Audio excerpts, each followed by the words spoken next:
Greetings world. We are anonymous. L'art dans les caisses de l'État. Pour Vladimir Poutine, la crise économique actuelle n'est qu'une mauvaise passe à surmonter en vue du renforcement de son pouvoir. Mais pour atteindre ses objectifs, il doit aussi accroître son influence sur l'économie et la politique de l'Europe occidentale.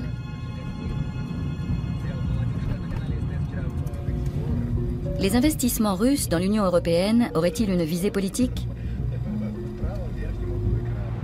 Les grands projets du Kremlin obéissent-ils à une stratégie ou se limitent-ils à des intérêts purement économiques?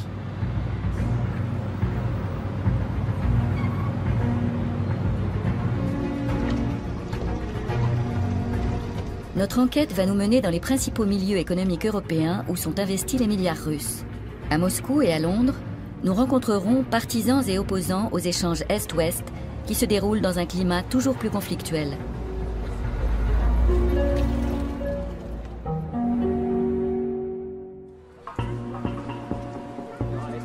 Octobre 2014. Dans la station balnéaire de Warnemünde se tient la Journée de la Russie. À la suite de l'annexion de la Crimée, les pays occidentaux ont pris des sanctions contre Moscou. Malgré cela, certains entrepreneurs et hommes politiques allemands et russes souhaitent maintenir le dialogue. L'invité de marque de ce forum est l'ancien chancelier allemand Gerhard Schröder. Mesdames et messieurs, nous savons combien la paix et la stabilité dans toute l'Europe sont essentielles à notre bien-être et à notre prospérité. C'est pourquoi un rapport de partenariat avec la Russie est important pour l'Allemagne, mais aussi pour toute l'Europe. Pour l'ancien chancelier, les relations commerciales créent des partenariats et instaurent la confiance, surtout en temps de crise. On dénombre 6000 entreprises allemandes actives en Russie et près de 1000 entreprises russes en Allemagne.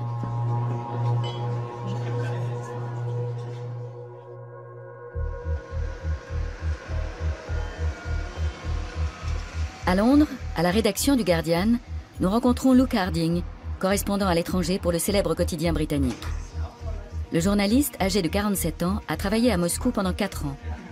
Il est sceptique quant à un éventuel partenariat économique entre la Russie et l'Europe.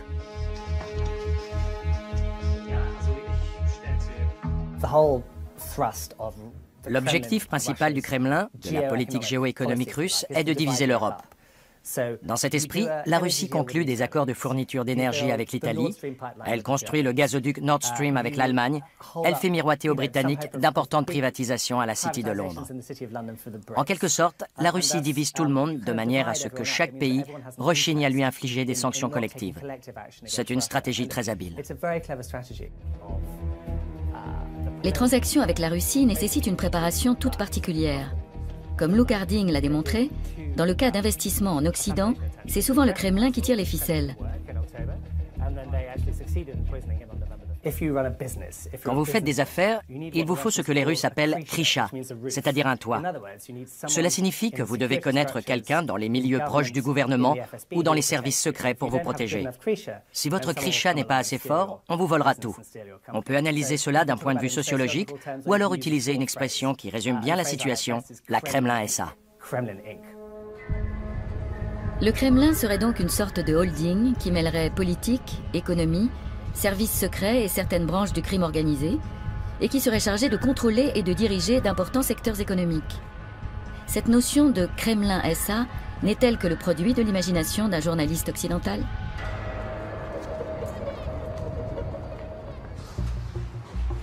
Nous rencontrons Boris Nemtsov à Moscou en décembre 2014. Il a été successivement gouverneur de sa région, puis ministre et vice-président du gouvernement de Boris Eltsine. L'opposant politique libéral, assassiné le 27 février 2015, a exprimé ces dernières années des critiques toujours plus acerbes à l'égard du Kremlin. Porté par sa volonté de préserver la démocratie et la liberté, il en a oublié toute réserve. Je dirais que nous avons aujourd'hui un exemple typique de gouvernement mafieux. Vous avez au sommet de l'État des mafiosi, un cercle très restreint d'individus, qui vit sur le compte de cette mafia, qui dépend entièrement d'elle. Les lois ne les concernent pas. Poutine est-il lui-même un voleur? Je ne sais pas exactement comment fonctionne toute cette clique, mais je pense que son rôle est plutôt celui de krisha, de protecteur des voleurs. La Russie, un État mafieux? Est-ce un jugement provocateur ou le fruit d'une analyse pertinente de Boris Nemtsov, l'opposant politique assassiné? Quant aux investissements russes dans l'Union européenne, présentent-ils un danger pour l'Europe occidentale?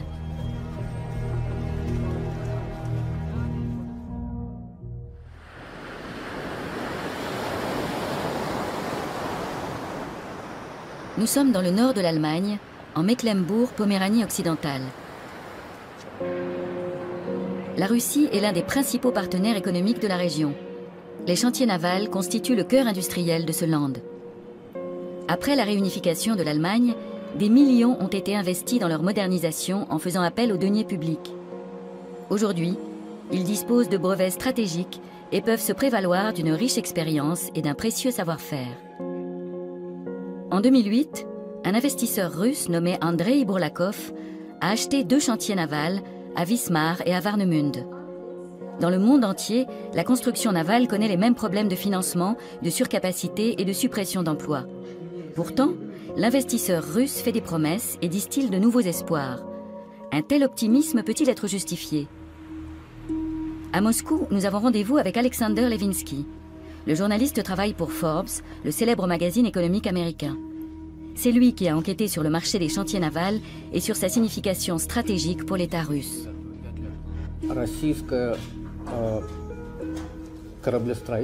L'industrie navale de la Russie était essentiellement orientée vers la marine de guerre. La situation dans le secteur civil était assez pitoyable. Il était par conséquent extrêmement intéressant pour la Russie de se doter de chantiers navals modernes, dans lesquels l'Allemagne a investi beaucoup d'argent. Tout comme il était très intéressant pour elle de bénéficier de transferts de technologie de la part d'entreprises occidentales. Mais les erreurs de gestion d'Andrei Bourlakov, soi-disant sauveur des chantiers, ajoutées à la crise financière internationale, ont mené les 2 chantiers allemands dans une zone de turbulence. En juillet 2009, soit 1 an après leur rachat, le propriétaire russe dépose le bilan. À peine 3 mois plus tard, arrive le 2e sauveur, lui aussi russe. C'est un jeune entrepreneur de 29 ans, Vitaly Yusupov. Il rachète les 2 chantiers pour 40 millions d'euros.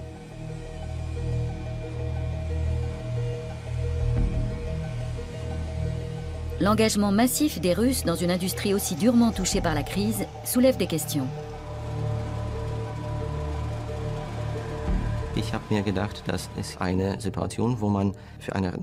Il m'a semblé que la situation nous permettait d'acquérir des sites de production exceptionnels à un prix relativement bas, avec la possibilité d'y développer par la suite une toute autre activité.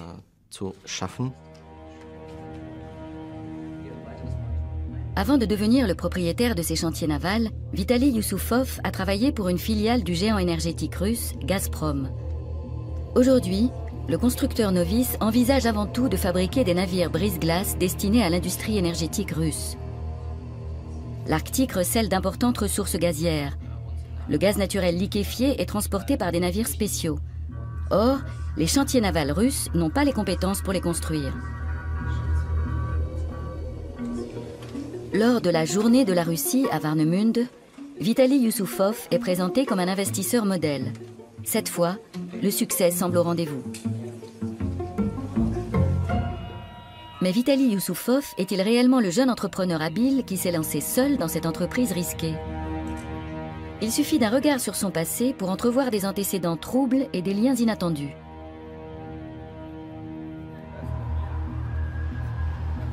Alexander Levinsky, le journaliste de Forbes, a enquêté sur Vitaly Yusupov, champion du gravissement d'échelons. Il en ressort que son père, Igor Yusupov, a joué un rôle clé dans l'acquisition des chantiers. Yusupov senior avait ses entrées à la direction de Gazprom et savait qu'il y avait un réel besoin pour de tels navires. L'alliance de la technologie allemande, d'un certain nombre d'entreprises russes de construction navale et de Gazprom en tant que commanditaire, cela promettait des profits fabuleux. Le père de Vitaly, Igor Yusupov, est une personnalité de premier plan dans les milieux gouvernementaux. Jusqu'en 2013, il siège au conseil d'administration de Gazprom, le premier groupe énergétique mondial. Jusqu'en 2011, il fait fonction de mandataire spécial du président russe pour les questions d'énergie et de 2001 à 2004, il occupe le poste de ministre de l'énergie en Russie. On est alors en droit de se demander si le rachat des chantiers allemands ne s'est pas fait par décision de la direction de Gazprom ou sur ordre du Kremlin. Pour le géant énergétique russe, le transport des matières premières de l'Arctique est une nécessité stratégique. Les recettes de l'entreprise représentent quant à elles un tiers du budget de l'État.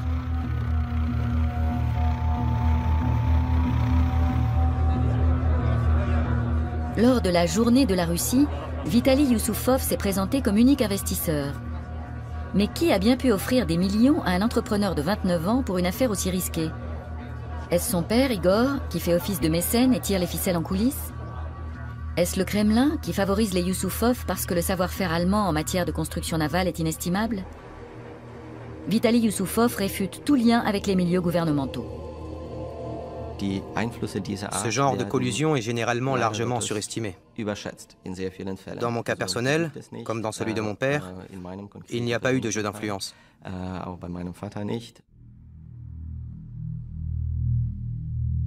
Dans quelle mesure les dénégations de Vitaly Yusupov sont-elles convaincantes?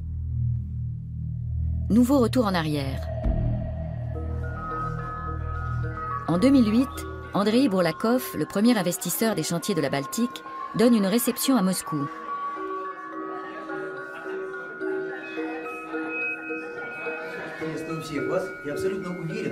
Les Yusupov figurent parmi les invités. Igor, le père, fonctionnaire au Kremlin, insiste lors de son allocution sur la nécessité stratégique de construire des navires spéciaux pour l'exploitation des matières premières dans l'Arctique. À l'époque déjà, la rumeur prétendait que les Yusupov et Andrei Bourlakov étaient associés depuis longtemps. Nous posons la question directement à Vitaly Yusupov en octobre 2014. Monsieur Bourlakov et votre famille étaient associés. C'est faux. Mais vous entreteniez des relations. Aucune relation. Ces liens dont font état la presse ont donc été imaginés? Parfaitement. Vous utilisez le terme qui convient. La presse crée souvent de toutes pièces ce genre de liens qui n'ont aucun fondement. Les témoignages divergent. Bourlakov a déclaré à plusieurs reprises qu'il connaissait Yusupov père depuis plus de 15 ans. Pourquoi Vitaly nie-t-il toute relation entre Andrei Bourlakov et les Yusupov? Que fait Igor, le père, à Wismar en 2008, ici aux côtés d'Andrei Bourlakov, avant que sa famille ne reprenne les chantiers en été 2009? La présence d'un haut fonctionnaire du Kremlin à la réception d'Andrei Bourlakov à Moscou n'est-elle également que le fruit du hasard?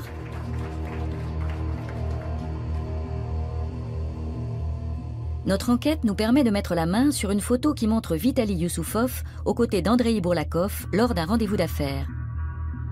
Les recherches que mène le journaliste Alexander Levinsky aboutissent à des conclusions très instructives. Yusupov fils est devenu officiellement propriétaire des 2 chantiers navals du groupe Wadan Yards en 2009. L'enquête que nous avons menée montre cependant que le père et le fils en étaient au moins copropriétaires avant cette date.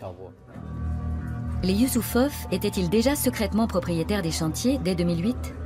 Andrei Bourlakov n'a-t-il servi qu'à leur ouvrir des portes? Alexandre Levinsky a eu accès au dossier d'instruction de la police russe. En effet, à la suite de la faillite des chantiers, leur ancien propriétaire a été inculpé pour irrégularité dans le marché de la mer Baltique. L'audition des témoins confirmerait les liens commerciaux entre les Yusupov et Andrei Bourlakov.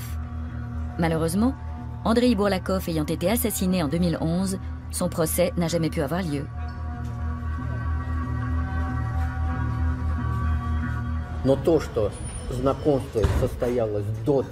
Le fait qu'ils se connaissaient avant que Yusupov fils n'investisse dans les Wadan Yards, l'ancien nom des chantiers navals, est pratiquement attesté par les éléments du dossier pénal. Les petits secrets des Yusupov sont-ils censés dissimuler les liens existants entre des intérêts commerciaux privés et les stratégies du Kremlin? Le savoir-faire des chantiers de la Baltique est un atout majeur sur le marché mondial de l'énergie, qui pourrait s'avérer décisif dans l'exploitation des ressources gazières de l'Arctique. Les recettes en résultant ne renfloueraient pas uniquement les caisses de l'État, elles permettraient également au maître du Kremlin de consolider son pouvoir.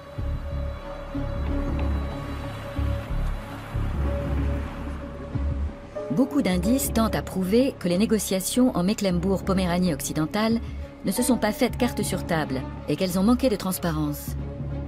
Les liens entre les intérêts privés et étatiques restent troubles.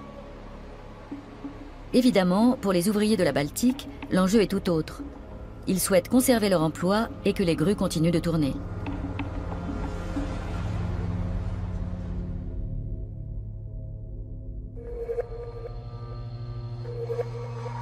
Nous nous rendons à présent à Munich. Pendant près de 17 ans, Boris Reitschuster a travaillé comme correspondant à Moscou.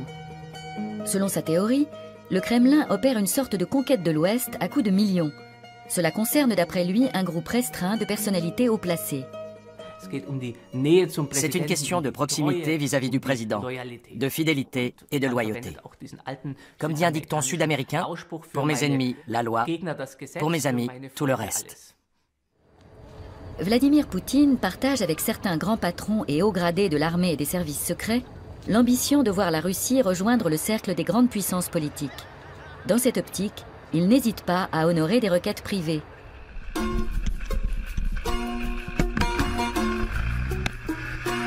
Il est facile pour le pouvoir en place d'accuser les détracteurs étrangers d'être des ennemis de la Russie.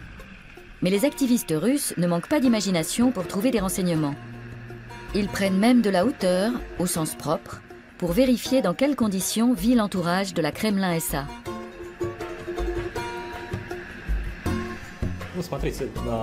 En Europe, cela se passe bien sûr plus simplement. Mais chez nous, dès l'instant où un fonctionnaire s'achète un terrain et y fait construire son palais, il l'entoure d'une clôture de 4 mètres de haut, à travers laquelle on ne voit rien. Les militants appartiennent au cercle du célèbre défenseur des droits civiques, Alexei Navalny. Ils enquêtent sur les personnalités devenues riches du jour au lendemain et sur les soupçons de corruption, puis publient les résultats de leurs recherches sur Internet. Les militants identifient les propriétaires des domaines qu'ils ont localisés. L'un d'eux serait Vladimir Yakounine, le président de la compagnie des chemins de fer russes, un ancien officier du KGB. On dit qu'il est un ami de Vladimir Poutine. Voilà la propriété de Yakounine, en survol. Elle vaut actuellement dans les 2 milliards de roubles. Au moment de son achat, elle valait dans les 50 millions d'euros. Je dois d'ailleurs dire que ce groupe fermé est extrêmement restreint. Il compte moins d'une centaine de membres qui contrôlent environ 40% de toute la richesse de la Russie. Les militants des droits civiques tentent aussi de visiter à pied les paradis immobiliers de la nouvelle élite. Les propriétaires, oligarques, hauts fonctionnaires, officiers des services secrets n'apprécient guère la présence de ces visiteurs indésirables.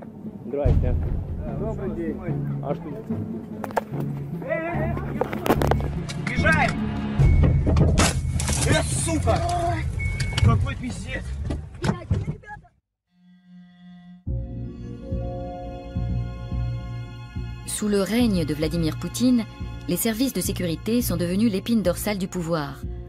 En Russie, on les nomme les siloviki, les hommes forts. D'anciens officiers issus de la police, de l'armée ou des services secrets gèrent aujourd'hui des entreprises de matières premières, des banques, des usines d'armement et représentent une partie importante de la Kremlin SA. La corruption a été institutionnalisée et soumise au contrôle de Vladimir Poutine, de ses amis et d'une bulle au sein des services secrets. À ce sujet, Olga Krishtanovskaya a fait un travail remarquable qui montre que 2 tiers, voire 3/4 des hauts responsables actuels au Kremlin sont d'anciens membres du KGB. Kremlin SA, groupe mafieux et État policier, ces notions ne seraient-elles que l'expression d'une propagande russophobe savamment orchestrée. Fin 2010, Luke Harding, correspondant au Guardian à Moscou, est rappelé à Londres. Des milliers de documents secrets sont parvenus à la rédaction du journal.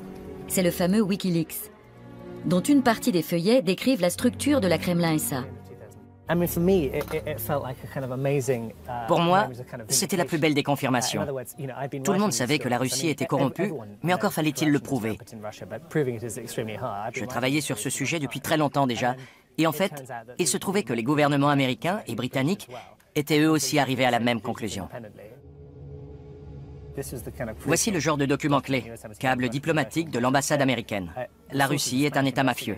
Il provient d'un enquêteur espagnol et il y est indiqué « No foreign », à ne pas divulguer. C'est un document secret du gouvernement américain. Pour Luke Harding, les câbles diplomatiques transmis à Washington par les ambassades américaines de Moscou et des capitales européennes ne sont pas des vérités ultimes, mais des indices précieux qui étoffent la thèse des structures mafieuses et de la Kremlin-SA.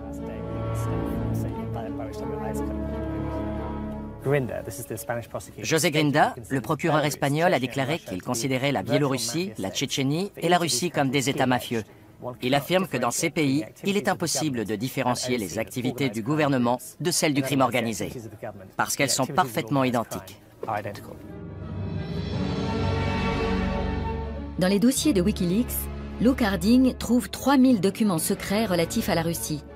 Il écrit plusieurs articles sur le sujet, ainsi qu'un livre intitulé « Russie, État mafia ». La réaction du Kremlin ne se fait pas attendre.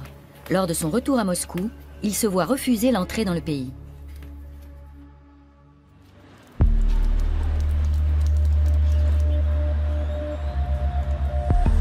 Moscou, décembre 2014.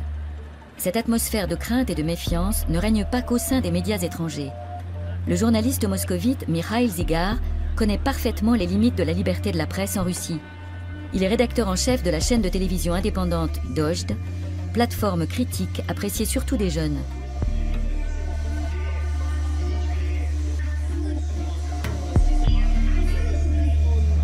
Depuis des années, Mikhail Zygar s'intéresse à Gazprom, le premier groupe énergétique mondial. Dans les années 90, l'entreprise a été le berceau de l'enrichissement personnel des dirigeants et fonctionnaires du parti. Aujourd'hui, d'après Mikhail Zygar, il est avant tout pour Vladimir Poutine un instrument de pouvoir dont l'objectif est bien clair. Son objectif essentiel est de faire en sorte que l'Europe dépende de Gazprom, et donc de la Russie. C'est comme la serrer dans ses bras pour mieux l'étouffer. Gazprom ou le remède miracle de Vladimir Poutine. Les recettes du géant gazier permettent d'équilibrer le budget de l'État. Ces bénéfices, qui se chiffrent en milliards, financent la construction de gazoducs vers l'Occident. Gazprom fournit à l'Allemagne, à l'Italie et à l'Autriche jusqu'à 60% de leurs besoins énergétiques. En Europe de l'Est, la Bulgarie, la Pologne et l'Ukraine sont pratiquement entièrement dépendantes des livraisons russes.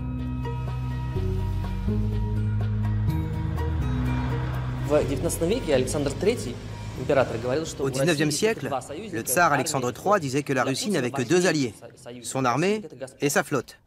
L'allié majeur de Poutine, c'est Gazprom. Ce n'est pas une entreprise indépendante qui a ses propres intérêts et ses propres activités. C'est un instrument grâce auquel la Russie se forge sa véritable place dans le monde contemporain.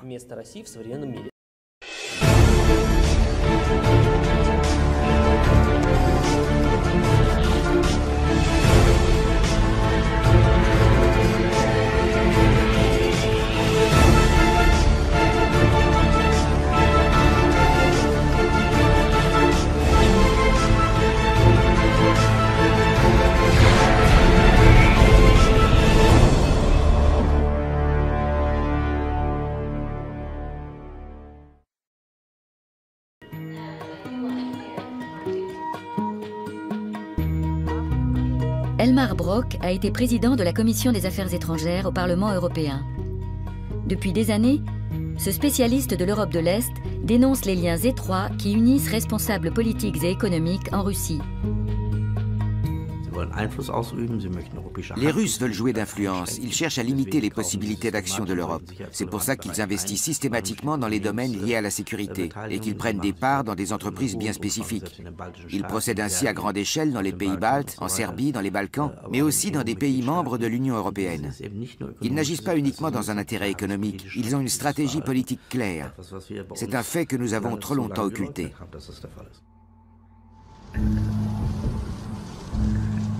En route vers la région de la Ruhr, où en 2014, la conclusion d'un marché de plusieurs milliards crée des remous. une entreprise basée au Luxembourg rachète au groupe énergétique de SN RWE, sa filiale DEA, pour 5,1 milliards d'euros.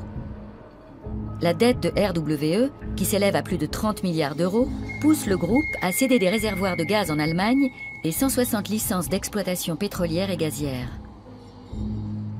Sur fond de conflit ukrainien, la vente de DEA fait les gros titres. Il se trouve en effet que l'entreprise luxembourgeoise Letter One est dirigée par des investisseurs russes.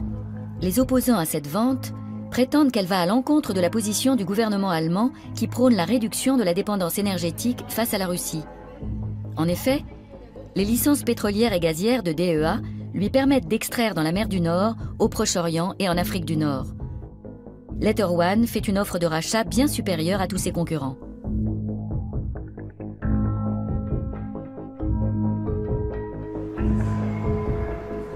Pour Oliver Krischer, député écologiste spécialiste de l'énergie, les sommes mises en jeu parlent d'elles-mêmes.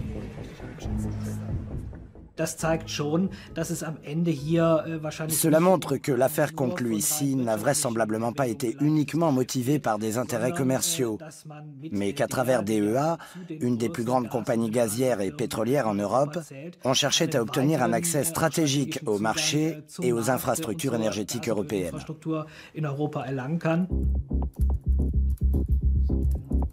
Que sait-on au juste à propos de Letter One ? Mikhail Friedman, un oligarque discret, l'un des plus riches entrepreneurs russes, a créé cette société avec un associé. Il doit sa fortune au plus grand groupe industriel et financier russe, le groupe Alpha. D'anciens dirigeants du groupe travaillent au sein du cabinet présidentiel sur la place Rouge. Dès le début des négociations, la commission des affaires économiques du Bundestag avait émis de sérieuses réserves quant à cette vente.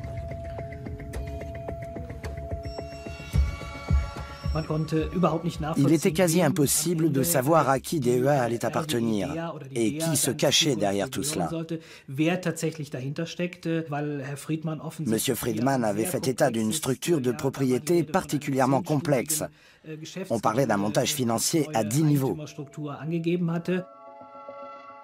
L'acheteur officiel de DEA est la société Letter One. Ce n'est qu'en 2013, soit peu de temps avant cet achat, que l'entreprise est enregistrée au Luxembourg. Le gouvernement fédéral surveille les négociations et finit par approuver la vente. Il s'appuie pour cela sur le fait que l'entreprise Letter One est domiciliée dans l'Union européenne. Pour Oliver Krischer, cet argument purement formel est cousu de fil blanc.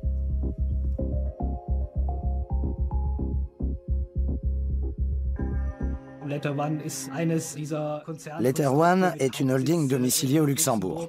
Or, la question n'est pas de savoir où se trouve le siège social d'une entreprise, mais plutôt de savoir qui, en fin de compte, en est le véritable propriétaire, qui prend les décisions. Pour cette raison, je trouve l'argument de la domiciliation européenne utilisé par le gouvernement fédéral vraiment risible. Le gouvernement fédéral aurait-il négligé certaines considérations de sécurité politique et approuvé la vente car RWE avait besoin rapidement de fonds pour assainir la situation financière du groupe? Les réserves de gaz de DEA auraient pu permettre de parer aux arrêts impromptus de livraison de gaz de l'Est, et elles auraient pu contribuer à constituer la réserve stratégique de gaz que préconise l'Allemagne.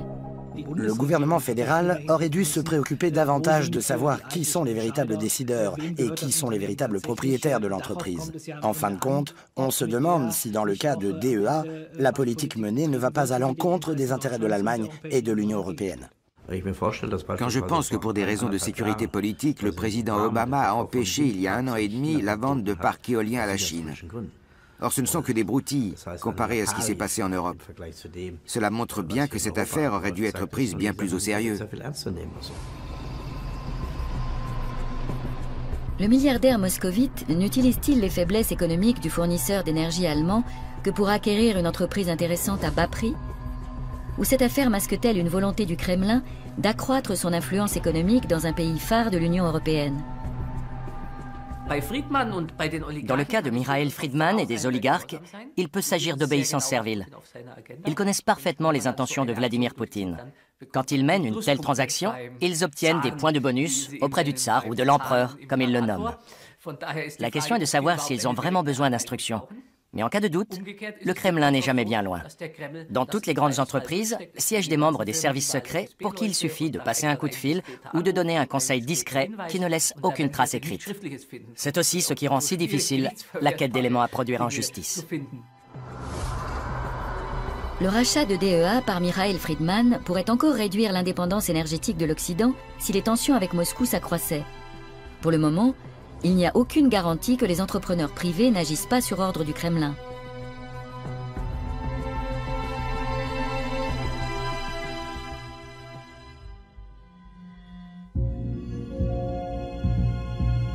Un mélange d'espoir de relance et de méfiance entoure les investissements russes en Occident.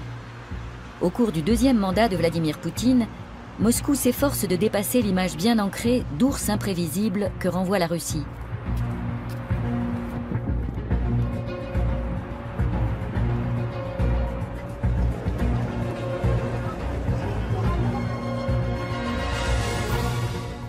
En 2006, Gazprom signe un contrat de sponsoring avec le club de football allemand Schalke 04. À l'époque, le club est criblé de dettes et c'est l'occasion pour le Kremlin, grâce au géant énergétique, de soigner son image. Anton Oresh est journaliste sportif à Moscou. Passionné par tout ce qui touche au football d'élite russe, il garde un œil affûté sur les liens qui se tissent entre le sport et la politique. Je pense que c'était très important, à un certain stade, pour l'image de la Russie et pour permettre à notre géant de l'industrie du gaz et du pétrole de se développer en Occident. Pour que, lors des grands événements, qui sont toujours suivis par des millions de spectateurs, on puisse voir le logo de l'entreprise, pour que les gens s'y habituent, au même titre que d'autres entreprises et des banques qui y participent. Depuis 2006, Moscou verse tous les ans plusieurs dizaines de millions d'euros au club de football allemand. Si le montant exact reste secret, il est bien à 8 chiffres. Depuis des années, le journaliste Jens Weinreich observe les agissements du Kremlin qui investit dans le football pour gagner la sympathie des supporters occidentaux. Ses enquêtes minutieuses sur la corruption dans le sport et son instrumentalisation politique lui ont apporté une grande renommée. Selon lui, le Kremlin mène un projet politico-sportif de grande envergure.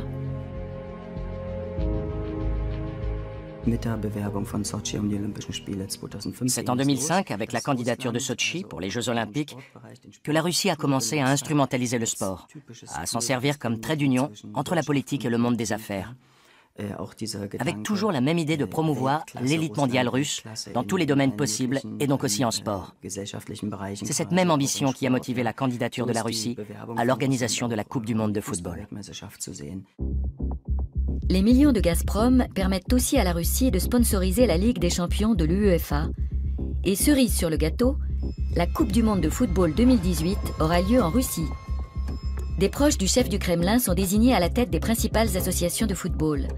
Sergei Foursenko, un ancien voisin de datcha de Poutine, est nommé en 2010 président de la Fédération de Russie de football et devient membre d'une commission au siège de l'Association internationale de football, la FIFA. Si vous prenez la liste de nos principaux responsables, vous verrez que nombre d'entre eux se sont connus parce que leurs datchas dépendaient toutes de la même coopérative. C'est ainsi que Foursenko a rencontré Poutine, il y a des années. Ils sont devenus amis, et c'est ainsi qu'il s'est retrouvé à la tête de notre fédération de football, alors qu'il n'avait aucune qualification pour devenir dirigeant dans le monde du football. Les Coupes du monde de football font partie des événements les plus médiatisés au monde. La puissance émotionnelle du spectacle et une organisation parfaite sont le décor idéal pour une campagne d'image de marque. D'après les enquêtes menées par Jens Weinreich, les candidatures pour les très grands événements sportifs donnent toujours lieu à des soupçons de corruption. Le 2 décembre 2010, à Zurich, a lieu l'annonce de l'octroi de la Coupe du monde de football 2018. En 2018, la Coupe du monde FIFA sera organisée par la Russie. Mais les milieux bien informés en Russie connaissaient déjà depuis longtemps le nom des organisateurs.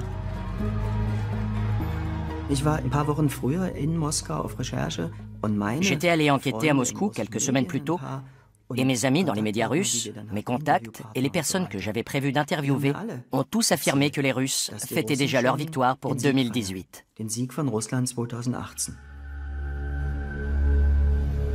Les rumeurs quant aux pratiques douteuses dans l'attribution de l'organisation de la Coupe du monde 2018 soulèvent la question suivante. Est-ce l'argent du Kremlin qui a permis à la Russie d'accueillir la prestigieuse compétition? Après une enquête interne, la FIFA rejette ces allégations. Je suis intimement persuadé que l'attribution de la Coupe du Monde a été obtenue de façon frauduleuse. Est-ce que je peux dire qu'elle a été achetée? D'un point de vue juridique, je peux l'affirmer d'un point de vue général parce que je n'implique personne ni aucune institution. Quoi qu'il en soit, l'attribution de la Coupe du Monde 2018 n'a en aucun cas suivi l'ordre normal des choses. En dehors de certains indices, il n'existe actuellement aucun élément de preuve incontestable susceptible d'être produit en justice pour confirmer les propos de Jens Weinreich. Pour les supporters du Schalke 04, la Coupe du Monde est encore loin. Ce qui compte pour le moment, c'est la force de leur équipe. Des études menées par Gazprom montrent que l'aide apportée au club de la Ruhr a permis d'accroître la notoriété et le capital de sympathie du groupe russe auprès du public.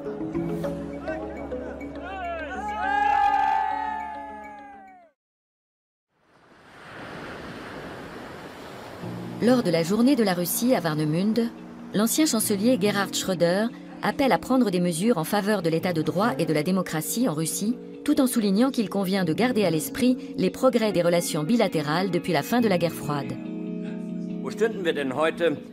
Où serions-nous aujourd'hui si au cours des décennies précédentes, nous n'avions pas construit et préservé la confiance bilatérale qui nous unit?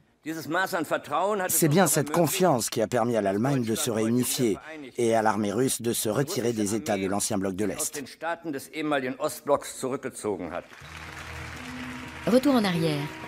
En 2001, au plus fort de l'amitié russo-européenne, on se prend à rêver d'une maison commune européenne. Pour la première fois, un président russe prononce un discours devant le Parlement allemand.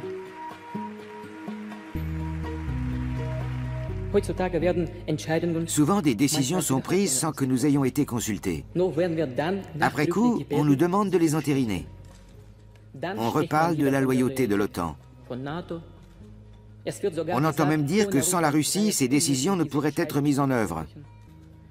Tout cela est-il normal? Est-ce là un véritable partenariat? Qu'en est-il de l'ingratitude, du mépris et du manque de respect dont fait preuve l'Occident, comme le dénonce Vladimir Poutine?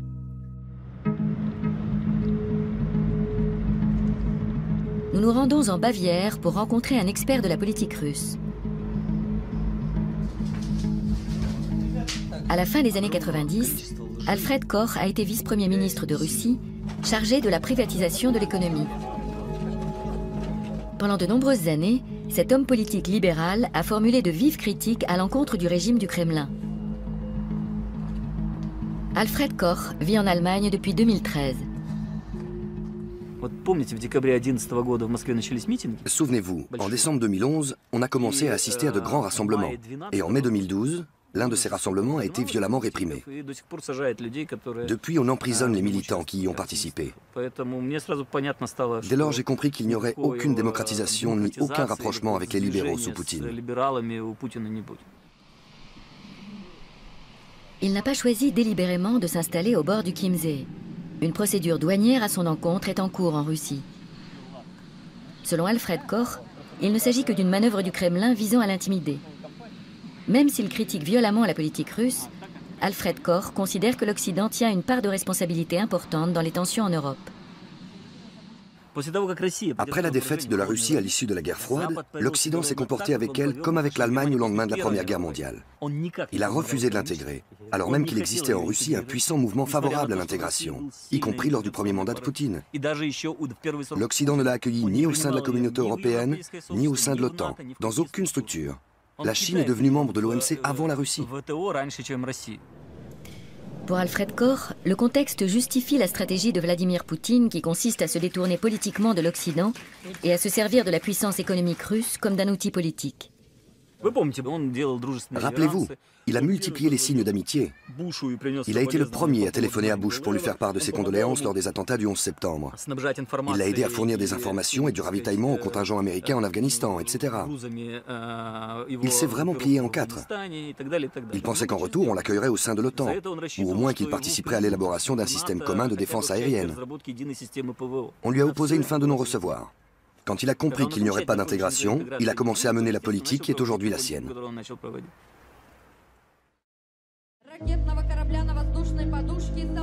Le conflit ukrainien est bien la preuve que la Russie opte désormais pour la confrontation plutôt que pour la collaboration. En 2014, c'est avec une parade militaire que Poutine célèbre officiellement l'annexion de la Crimée à Sébastopol. La flotte joue un rôle prépondérant dans sa politique de démonstration de force.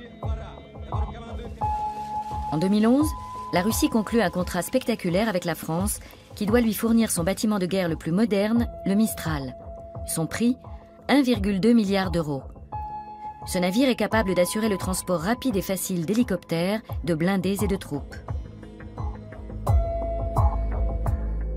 Il faut se rappeler que le chef de la marine russe avait dit avec un bâtiment comme le Mistral, pour attaquer la Géorgie, on n'aurait pas mis 26 heures, on aurait mis 40 minutes.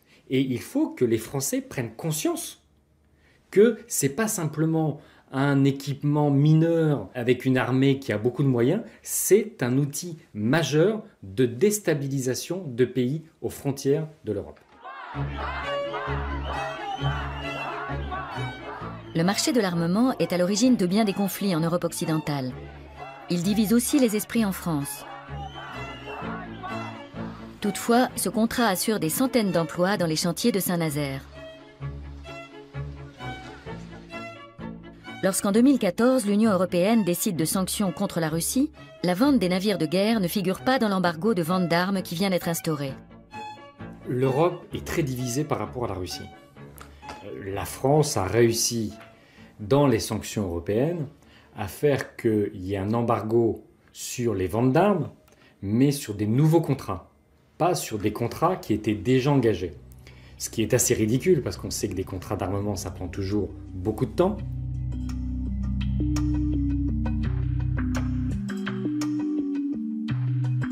À l'automne 2014, des marins russes s'entraînent à Saint-Nazaire avant la prise de possession des deux navires.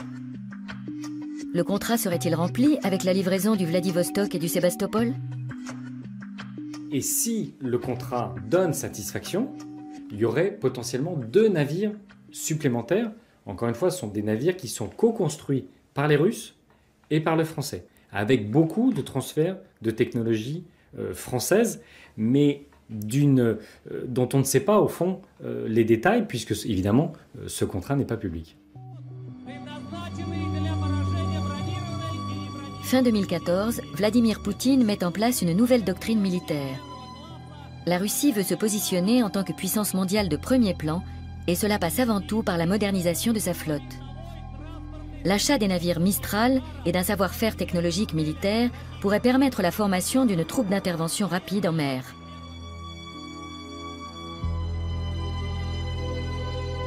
Si la France annulait la commande, elle serait contrainte de s'acquitter d'une énorme amende pour rupture de contrat. D'après les sondages, la majorité des Français se prononcent en faveur de la livraison des vaisseaux. Même le Front National y est favorable. Que si le Front National flirte avec Poutine, c'est parce que Poutine a décidé de financer une partie de l'extrême droite européenne, y compris le Front National, et que son objectif, c'est de faire que l'Union européenne cesse d'être le garant de la démocratie, des droits de l'homme. Depuis l'annexion de la Crimée, la situation politique en Europe a considérablement évolué. La France suspend jusqu'à nouvel ordre la livraison des 2 bâtiments de guerre.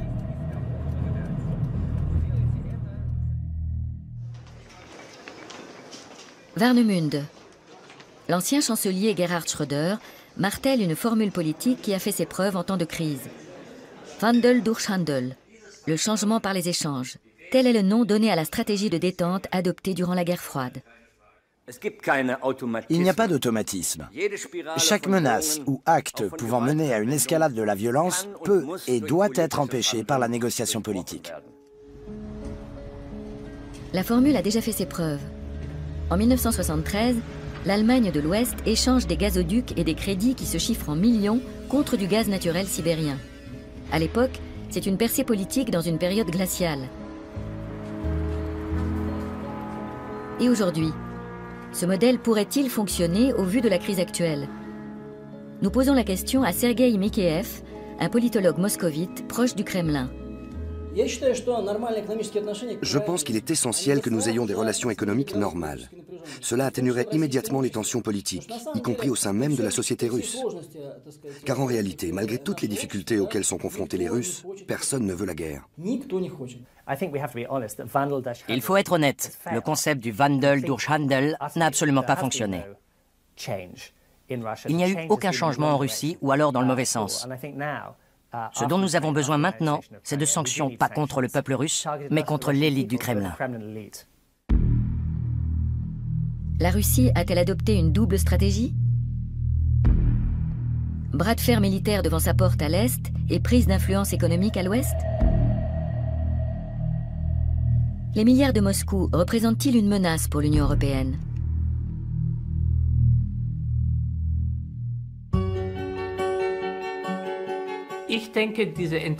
Cette conception russe d'une économie agressive et contrôlée s'importe chez nous et prend racine peu à peu en Europe.